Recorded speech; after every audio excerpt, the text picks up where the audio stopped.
You're Near the Wild with Matt Becker and John Norris, recorded in Anchorage, Alaska. Mr. John Norris. Hello. Mr. Matt Becker. Yes. Here we go. Okay, now the other thing is Greg, hang up the one where you called me direct. Oh, hold on. So I'm on hold. Because I noticed that sometimes I think if we leave both lines open. Yeah, this was, we're good.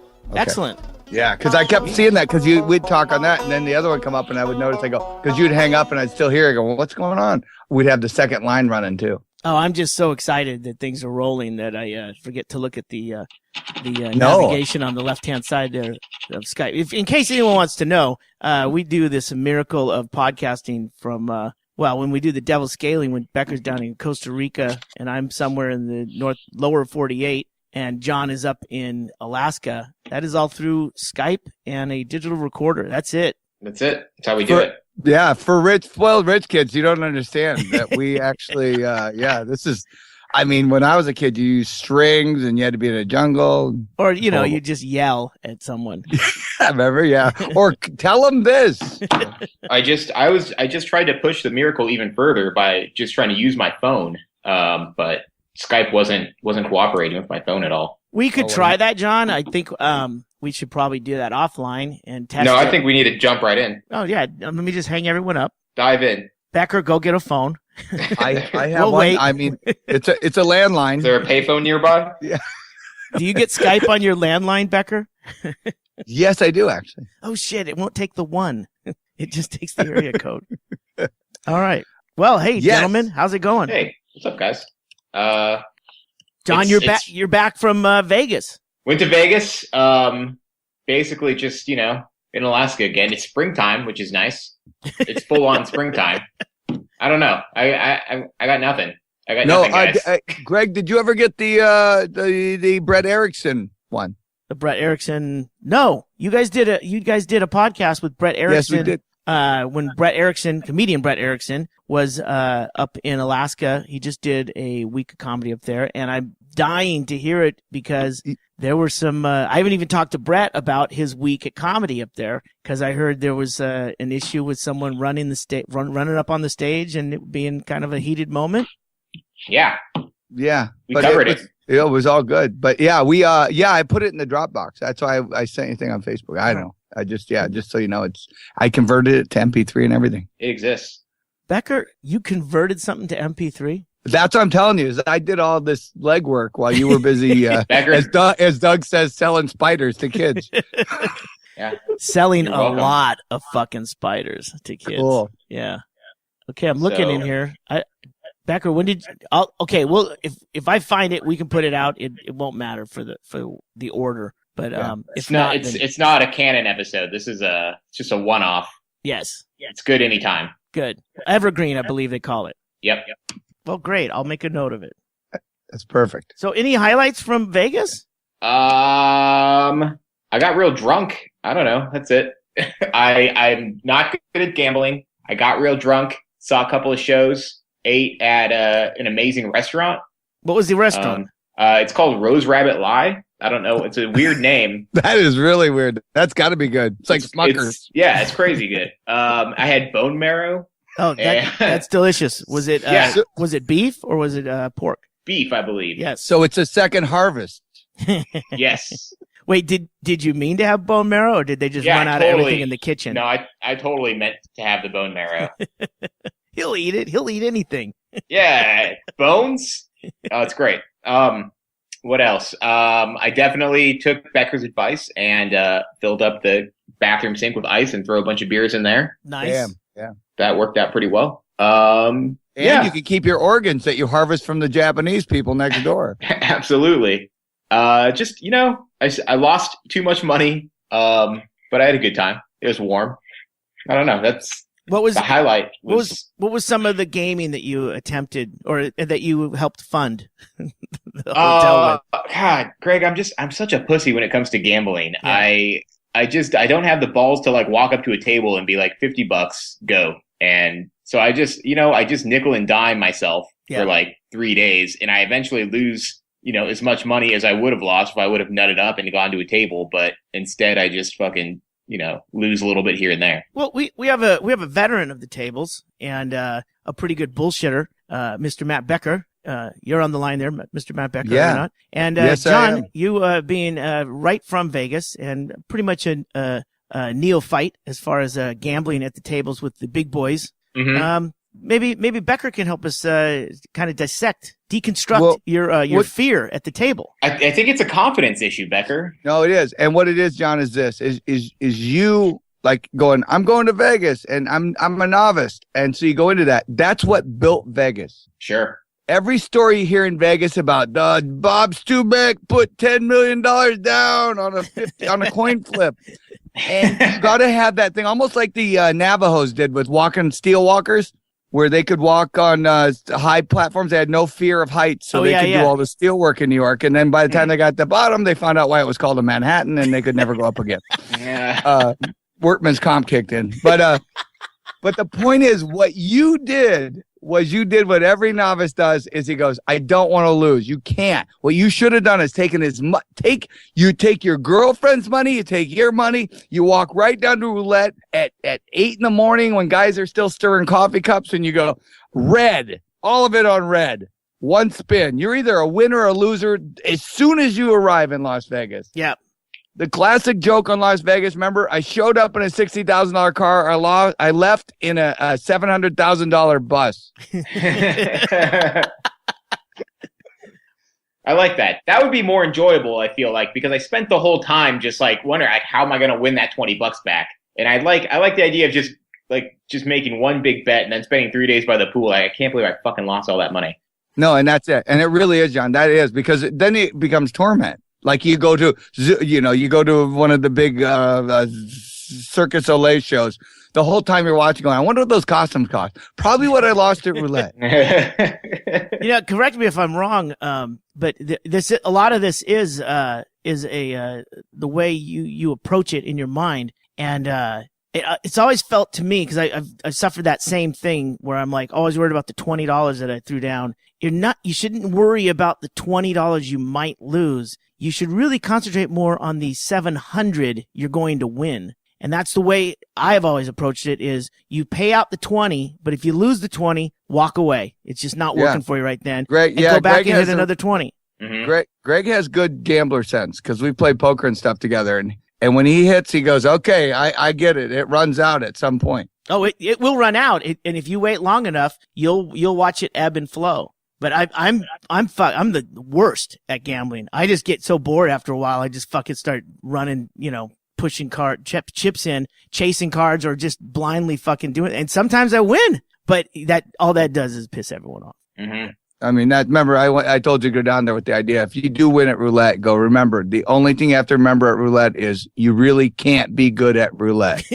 Yeah. So as long as you know that, it's a freak of nature. It's getting hit by lightning on a sunny day. It doesn't happen. It's always interesting to, I like to talk to the cabbies that are there, because they're not there because they wanted to be a cabbie. They've all got reasons, and it's great. You find out like what their game was, and if they even gamble anymore, because they got out there and they're driving a hack because they have to. And one guy told me, just, you know what? It's $20 at a time. Like what I just said, it's $20 at a time. And if it's going to hit you, it's going to hit you. And that's what happened the last time we were in Vegas, when Tracy and I walked in right just from the front door right to the roulette table and put money down on 23 red and hit right there, and then took the money and walked away. Didn't watch, didn't like look at what numbers were on the thing, just walked up, and our number was fucking up. That's it. And I think that's the best strategy you can have, is you certainly won't eat yourself up inside. Isn't that weird when they say that? Like it's a negative, really. They go, like when you die, they go, well, I guess his number was up. And you go, I'm a winner. I'm a winner. I think they say that because it's like a sense of relief when your number is up. I was just at the DMV yesterday when they called my number. I was like, fucking finally. And I imagine that's how I'm going to feel when I die. Yeah. Finally. What did that cost you? The DMV? Yeah. I finally got my tags renewed, guys, after 2 years. Nice. See that? Right?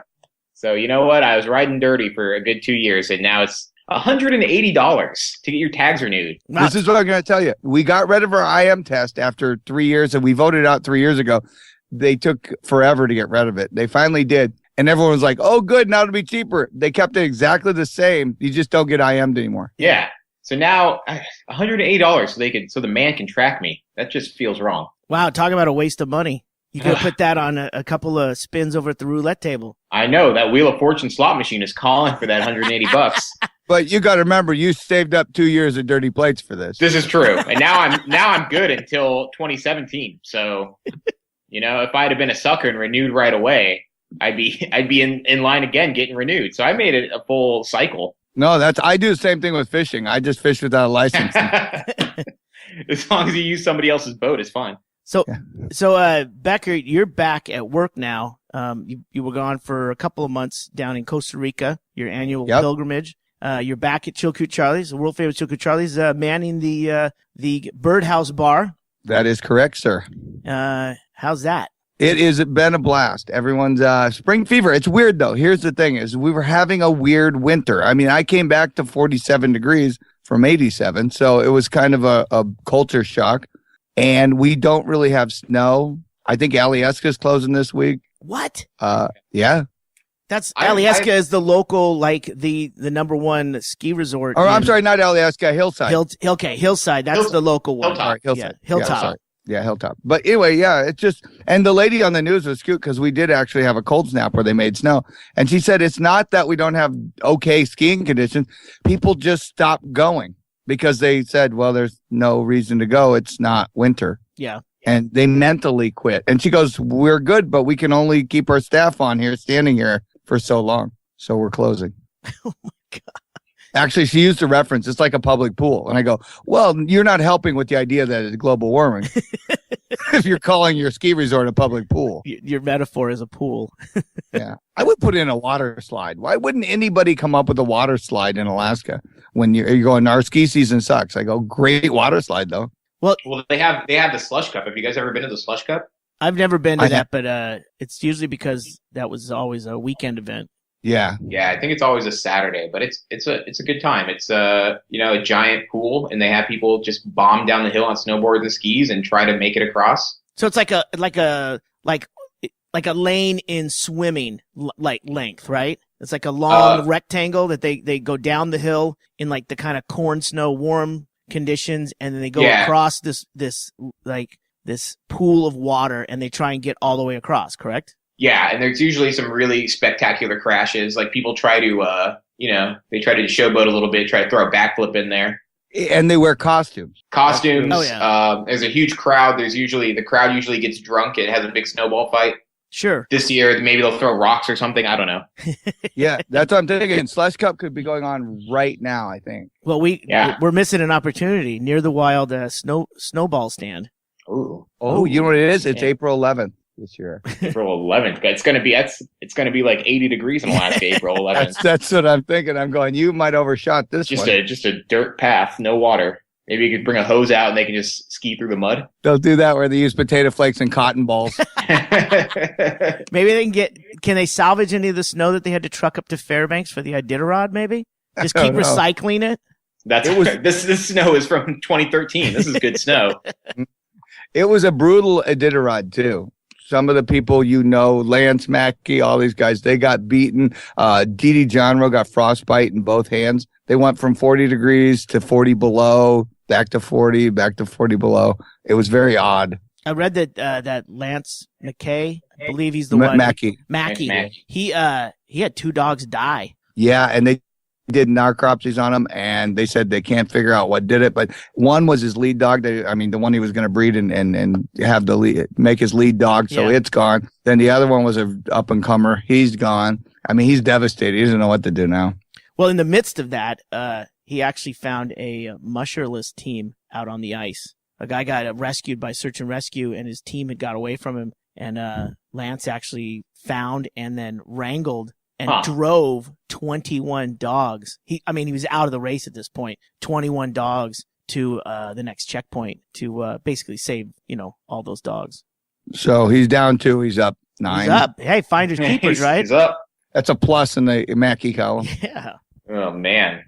Seems like a good time. I did see an interesting thing reading about the Iditarod was that they have a ton of humanitarian type awards at the I guess they have a banquet or something at the end there. Everybody gets an award. Yeah, it seemed like soccer, like kids soccer, because they had one. It's called the Red Lantern Award. Yeah, that's for like the last place. Last place. It's the last person that comes in, and it went to a female, 56-year-old lady. She tried it like 3 or 4 times already. I think this is her 4th run. She's from Irvine, California. Dog mushing capital of Southern California. I mean, I don't know what her like in her real life, her day-to-day life has like. Oh, she's got to be fucking rich. She's probably a doctor. Is that what you think it is? No. Is this a rich man's sport? Oh yeah, it is. Oh yeah, it's like a snooker. And Chinese baccarat. No. And the other great story, well, not great, but so this lady comes up again, a doctor, and I forget what kind. They said it'd be great if she was a vet. Nice lady comes up from California to watch the Iditarod, and they have a thing they do at the end of the Iditarod where in Nome, where the bars are it's their St. Patty's Day. Yeah, that lady's a lawyer. Oh, she was a lawyer? Yep. Yeah. And that's going to come in handy. She gets in the what's known as the arm wrestling challenge. You arm wrestle Iditarod racers, and then it moves right up. And then you go to the final, and you can say you either beat or lost to a Iditarod. Who was the lady that she was doing? Allie Zirkle. Who is who's come in like top 5 of the Iditarod like the last 3 or 4 years. She's an animal. She's in the best shape she's ever going to be in. So this lady draws her, so she goes, okay, I'll do it. And when they're doing it, she wins 1, she loses 2. It's a double elimination. So she's got 1 left. She's got to win it, tie. And Zirkle goes, I hear pop. And she goes, I knew what happened right when it happened. And she tells the lady, you're messed up. The lady goes, no, I feel fine. She goes, you're not fine. You're in bad shape. And she broke her arm in 2 spots. Over the top. Yeah. Yep. But the lady was like, what a great souvenir to take home. The cast for the multiple fracture, either way.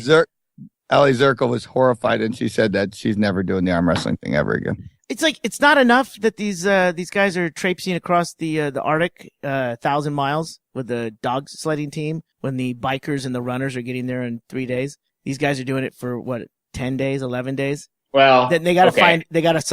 It's like pirates playing. What's that game with the knife with the hand outspread with your palm and you take the knife and. Oh yeah, mumbly peg. Mumbly peg. It's like really. It's not enough that you guys are like almost dying of scurvy and you're all hanging out ready to kill each other. But then when there's just a 1 second of like free time, it's like, yo, give me a knife, and you start playing mumbly peg. Yeah, because you're going, oh yeah. Hey, we can sleep. I know. Let's all arm wrestle the local yokels. Yeah. The ones that spend their entire time trying to hold 9 dogs back. Let's fight with them. So I guess we should do a corrections corner. So it takes us slightly longer than 3 days to run from Willow to Nome. It actually takes 28 days. Oh, that's really? the record. But biking is 22 days, and but it's less than 5 days to run from Anchorage to McGrath, which is 350 miles. Yeah. So that's still, impressive. Not as impressive as running 1,000 miles, I guess, but still pretty impressive. John, I'm very impressed with your concern for the corrections corner. Well, I know our listeners are probably fucking screaming at their computers right now. This is not a two-way conversation. This is a discussion between the 3 of us, and no one is tuning in. Please understand, no one's tuning in for accuracy or facts that even add up. I hope not, but you never know when our validity is going to come into question, and I don't want this to come back and bite us in the ass. If they actually knew that I strung 3 microphones into 3 different rooms in this house in Sammamish, Washington, and the jig was up, that would be one thing. I'm sorry that you have to be in the bathroom, John, but we can only get that echo to make all 3 locations sound different. Yeah, and I think really what we do is we really do a good job on fact checking. We of course we were ahead of the game on crocodile. We were ahead on a lot of these trends and that things people can look up. But we think on Alaska stuff, we're pretty much in the solid if we give you the wrong info. Yeah, sure. Nobody's gonna check. Well, even when you're wrong, you're right in Alaska. Sure. Yeah. And I'm just gonna try and think of other little phrases like that no one can really check me on. We have the largest North American platypus population. I mean, that's just a fact. Yeah. Well, John, it's one thing to come out here with some science, but don't start spouting off the things that like the preschool kids know, because then now you're talking down to our audience. I'm sorry. I apologize, audience. The platypus, as you all know, crossed the land bridge the other way, going the other way. And that's how it got to Australia through Russia, China. And to be fair, I do a thing. I do we have a market, a Saturday or a market that we do, and I sell actually penguin feet at it. It's very high quality. Well, they're actually platypus feet, but the thing is, we don't have penguins, and that's a known thing. Oh shit! Speaking of that, you know what? Speaking of that very true fact, I was at the zoo doing a video shoot recently, and I got to go behind the scenes of the polar bear exhibit. Binky. And they're just not Binky. That Binky ate a guy's leg or something, and now is gone. But there's two other polar bears. They're kind of gross, and they shit up a storm. And I asked the zookeeper, "What do you feed polar bears?" And they actually have polar bear kibble. There's a company out there that makes it's like kibble specifically formulated for polar bears. And apparently there's a company, I think he said it was owned by Purina or something, and they make kibble for all these different types of zoo animals. Sure. So that blew my mind that there is a company that makes polar bear food. So why aren't we just airdropping bags of polar bear kibble, in places where the polar bear are starving to death? I didn't even know that. It's weird. I wonder what animal they put on the packaging. Yeah, a guy's leg. They used to have a deal where they would open up the zoo early, and people could come in and they would feed the carnivores, and they would put back in the olden days, they would just throw animals in there. Back when it was rickety chain link fence separating you from a polar bear. Well, I mean that's not far from the sad zoo. I call Alaska Zoo the sad zoo. Oh, it's actually pretty nice. I don't know. I always forget. I like walking around in it. They've done a lot of upgrades. They must have.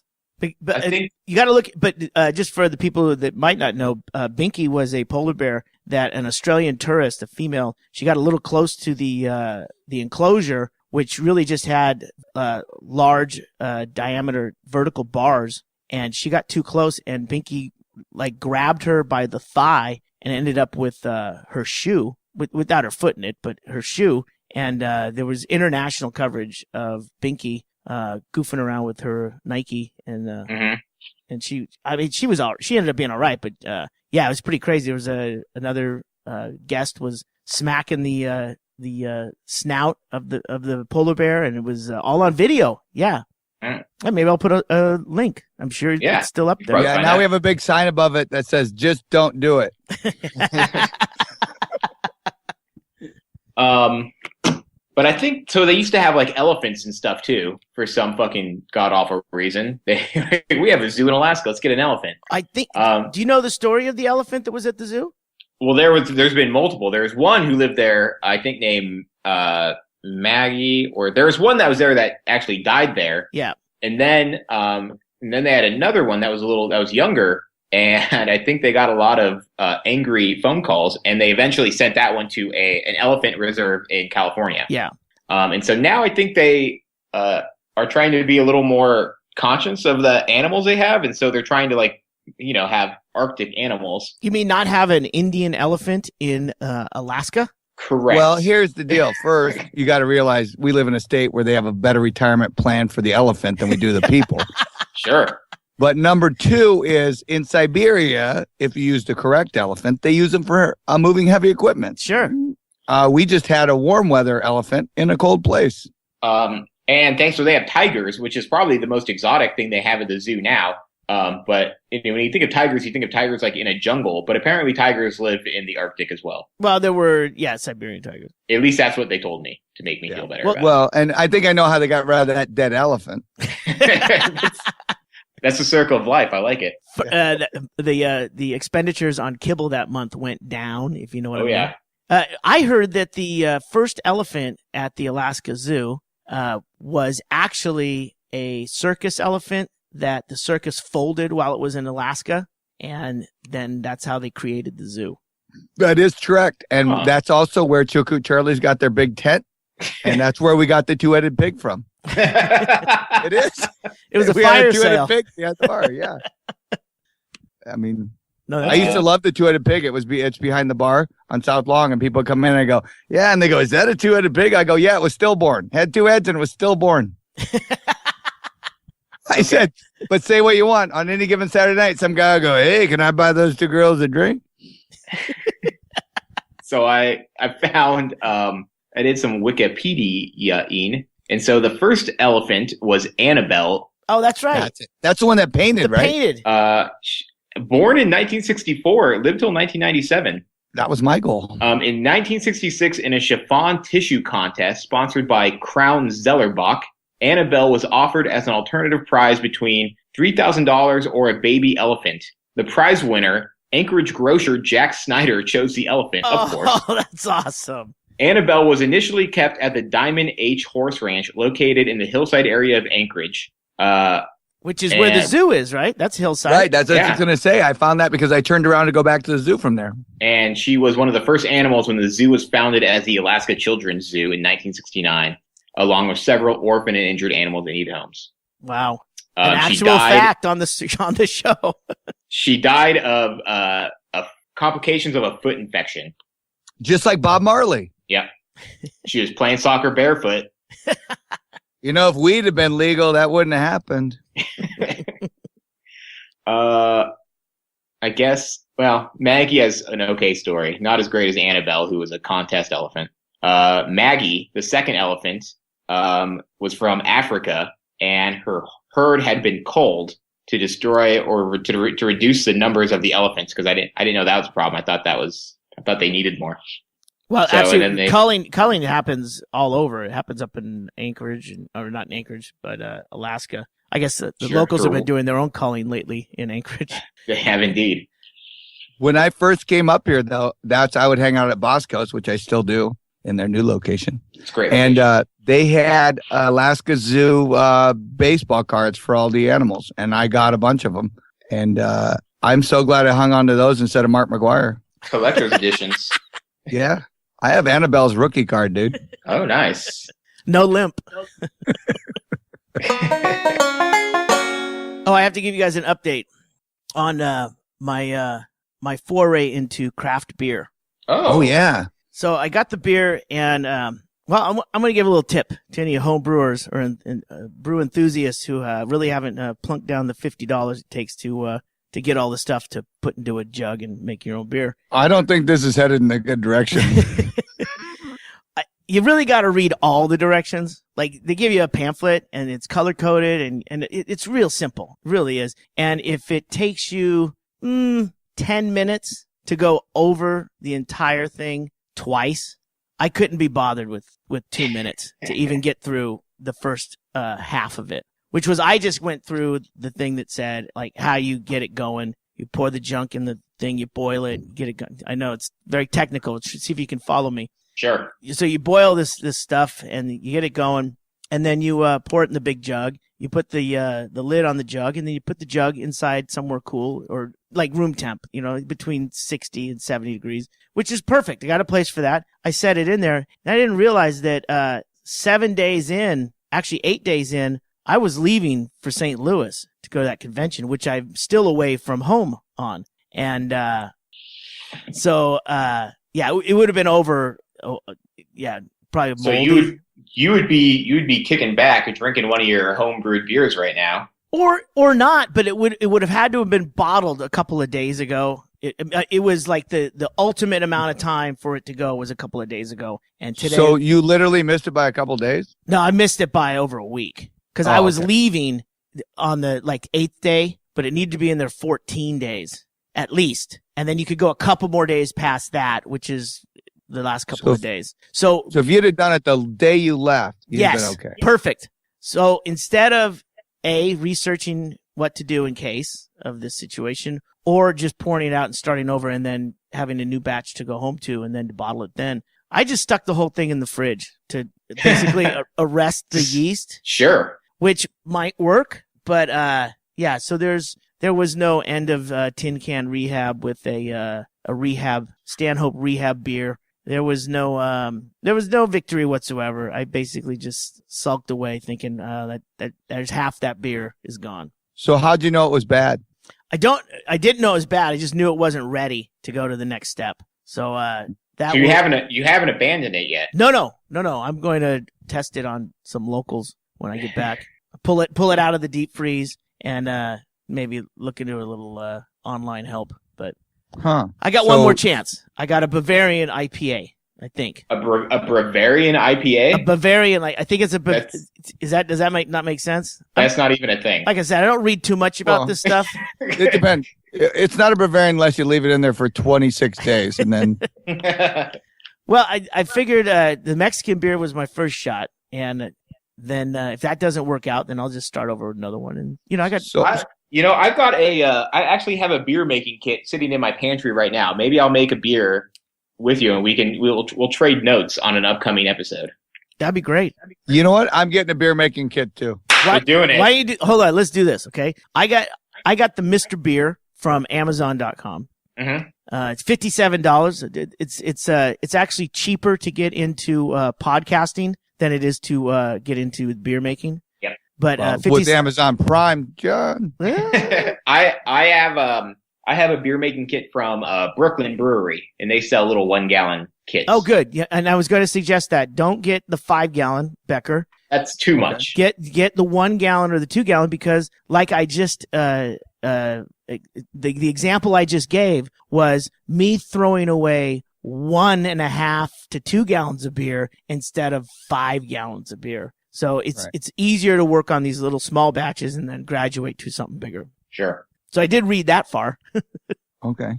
Yeah. So I'll wait. So I say we do this. So we can all brew it at the same time. We'll do it at one of the at one of the podcasts, and then it'll have to sit in that first is it fermentate? Yeah, I think it's the fermentate. Whatever. The first stage is 14 days. So we can do this over a period of time with the podcast, and then we can have some beers. I'm already working on a label, dude. This is so cool. My craft beer is amazing. I'm going to cheat and put some whiskey in mine. Sure. Fortified. Yep. Mine's going to be sugar-free, gluten-free, and... going for the health crowd. I'm just putting some vodka and some lime juice. Oh, Beer the Wild. Beer the Wild. Yeah. Beer the Wild brew. We sell it in flasks made out of old... emptied out fucking animals. I actually just have some old Sobe bottles. I was going to put it in there. Okay, well that works. Whatever. Oh, makes labeling like a easier. pump dispenser for beer. Yep. Oh, how great would that be? 1 shooters. Ooh. We'll make single micro brewed shooters, just a little like the airline bottles. Yeah. Fuck yeah! Don't drink too much. Drink responsibly. We're actually doing it. Savor it. Yeah, because nobody can drink more than this anyway. Actually, that's my new thing is the quality of the drinks and not the quantity. Because I've kind of stuck with that whole thing that we were doing with the Stanhope's tin can rehab, and my new drink is a Negroni. I think I've had one of those before. It's 3 sips in, you're good. But it's if someone just takes let me try it, they're not gonna like it because it's Campari, which is like a very weak, very herbal kind of Jägermeistery without the root beery. It's more root beery. But it has like an aromatic kind of taste without it being like icky like Jägermeister. And there's also sweet vermouth, which many people can't stand. And then there's gin, and the combination of the 3 actually is quite delicious. And it's you may parts. have come up with a way to be able to leave a drink at a full party and have no one drink it.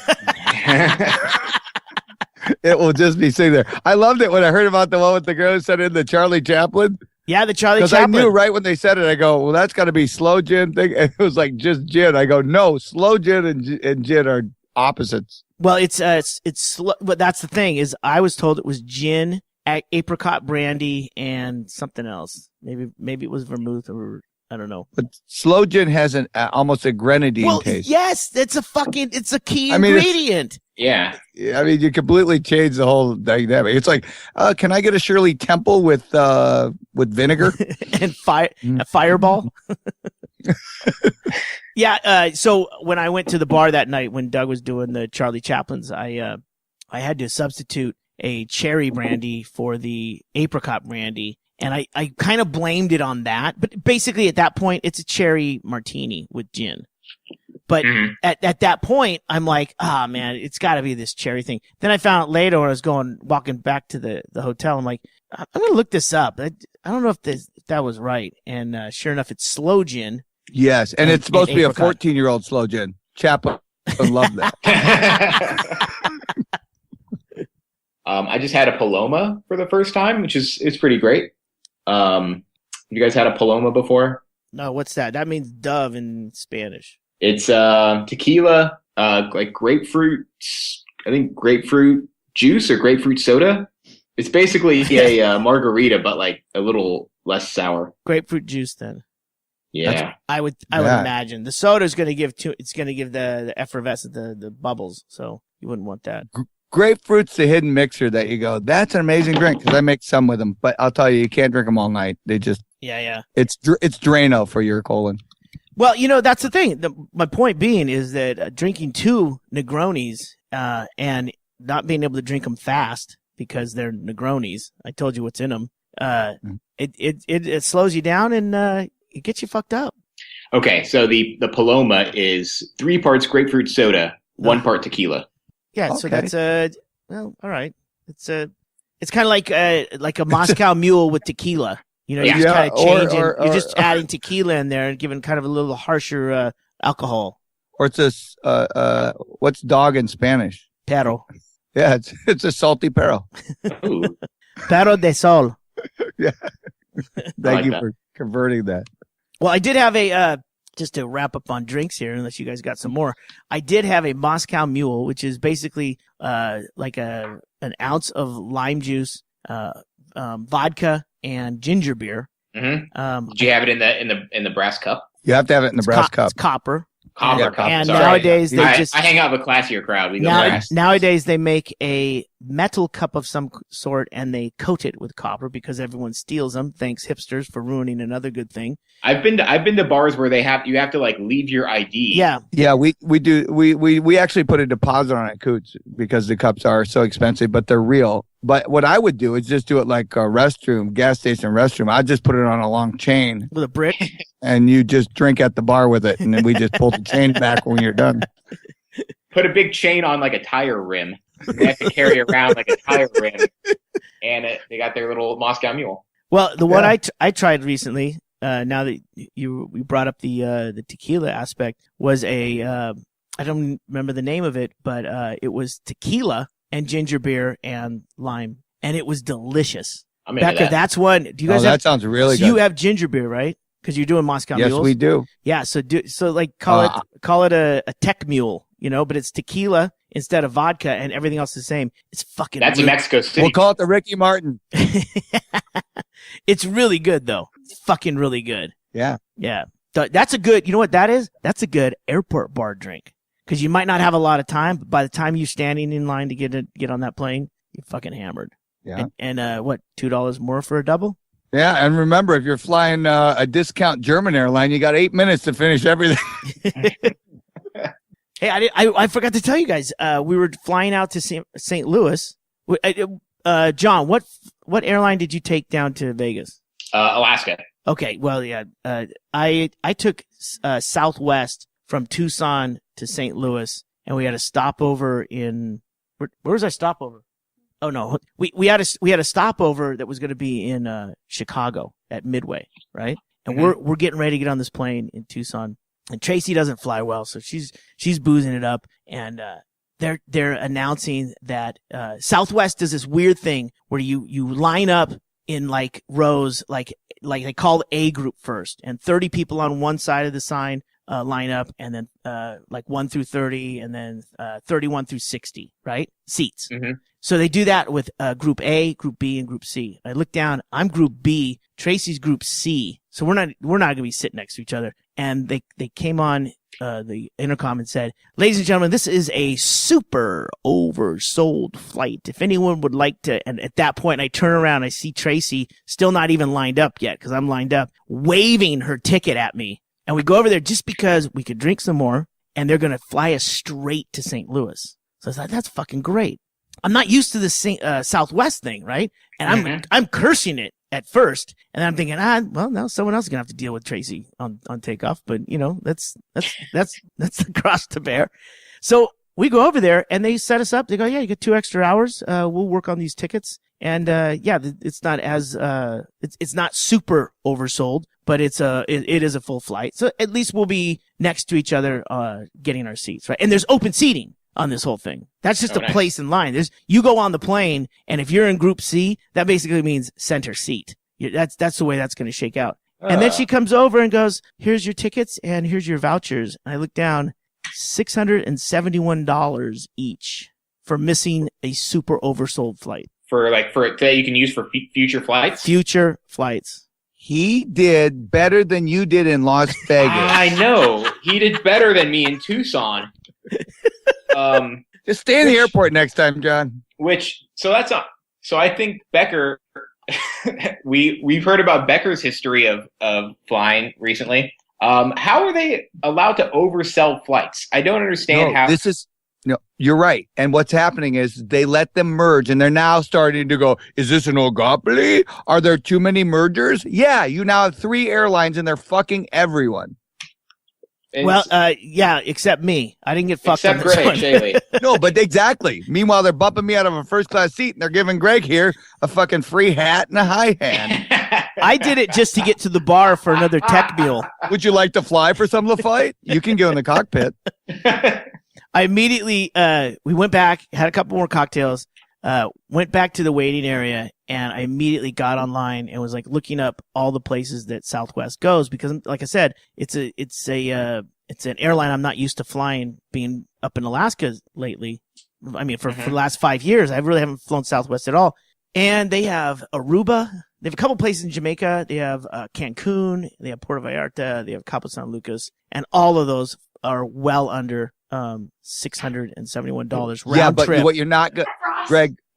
I don't want to ruin it for you, but all those flights are oversold.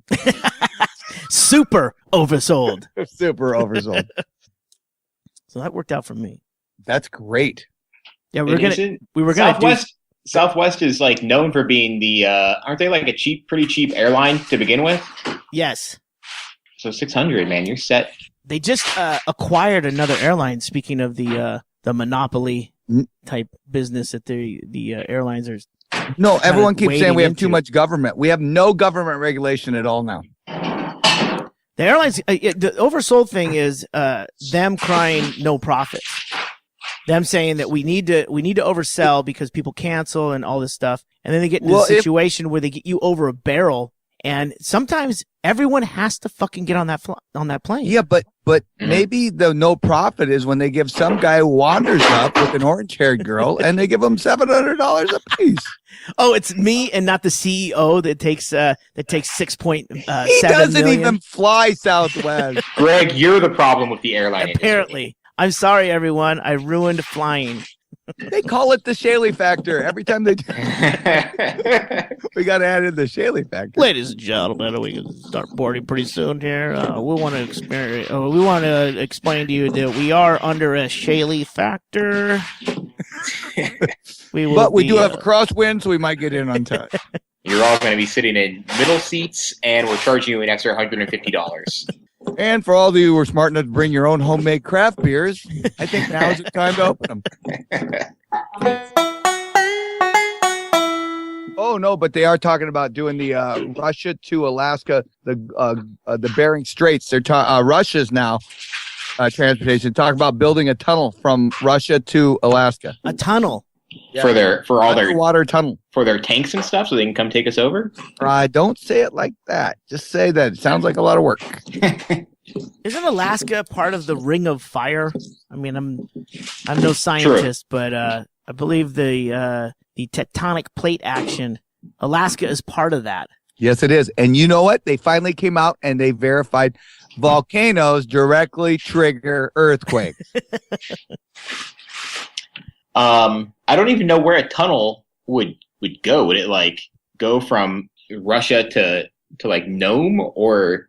Well, it'd be the closest spot, right? It's like the channel across the English Channel to France. But then there's no road out of anywhere in Western Alaska, so it would be down by the Deep Mountain Islands, somewhere near Tin City. Those aren't real places. That's where the radar station is. Well, all they'd have to do then is make an airport there, and then they'd get the fuck out. And a liquor store. Let's not be totally. So you drive from the middle of nowhere, Russia, to the middle of nowhere, Alaska, and then you fly out and go. Why did we come here? I think it's a great idea, and I don't know why you guys have to poo-poo an idea that's been talked about for years. It's like the iWatch. You can make fun of it, but it's a hit. There is also a plan to have us all live in giant bubbles. So, are you talking about the Bucky? What is it? Buckmaster Fuller? Those geodesic domes? No. Wally Hickel, one of our past governors, had the idea of building giant glass domes in the tundra and having cities inside of them. I agreed with him because that was what the biosphere was based on. Oh, like the Jetsons. Yeah. Maybe he was just watching cartoons. He was probably high and watching cartoons, and then he tried to push through some public policy. Why not? All right, guys. I do have to mention that Brett Erickson and Doug Stanhope's manager, Mr. Brian Hennigan, have started a podcast. Oh, really? What's it called? It is. Why are they biting our style? Why do they gotta copy us? Oh, this is interesting. I just listened to the first one last night.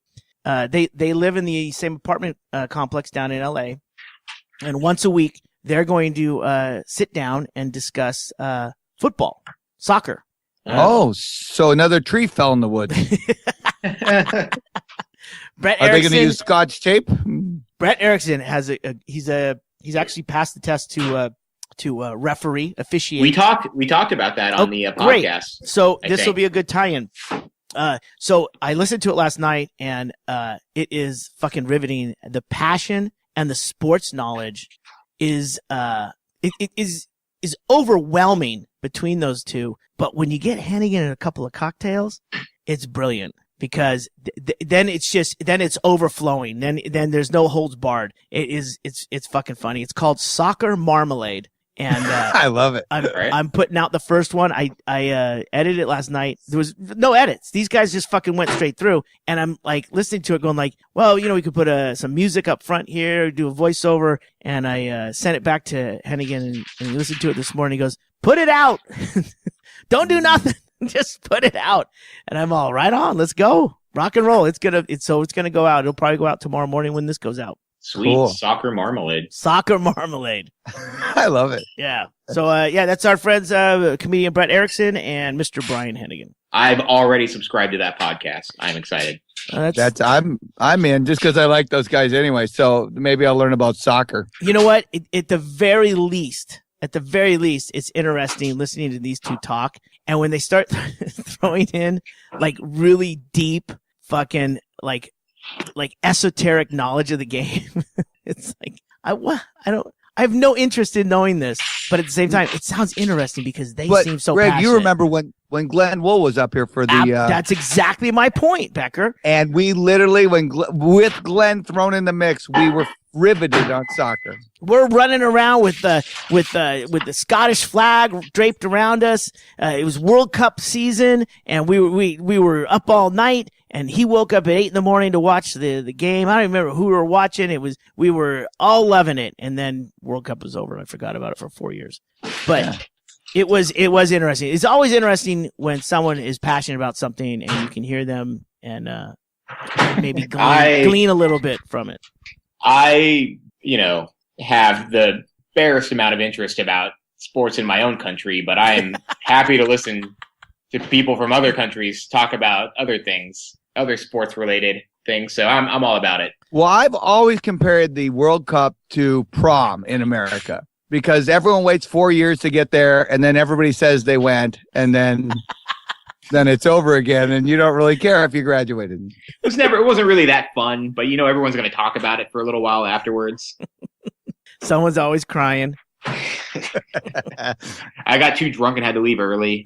That jersey you bought for it, all of a sudden it's way in the back. Never wearing that again. Well, I think Hennigan is the only person from the UK who is broadcasting and not trying to sell the Shark vacuum. So if there's a good reason to listen to him, it's for that and that alone. That's great. Soccer Marmalade. All right, you guys have listened to another classic episode. This one's going in the vault. Classic episode of Near the Wild. I'm John Norris in Anchorage, Alaska. I'm Matt Becker in Anchorage, Alaska. And I'm Greg Shaley in Sammamish, Washington. Woo!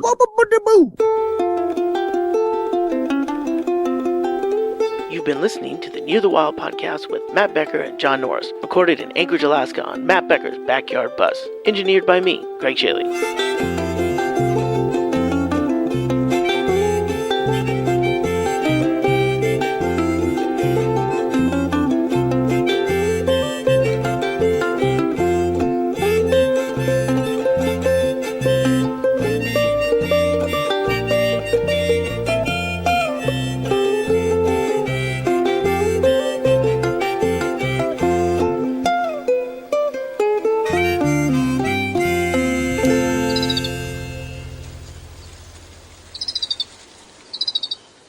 I don't think they fully understand. Yeah, we are urine drinking weather right now.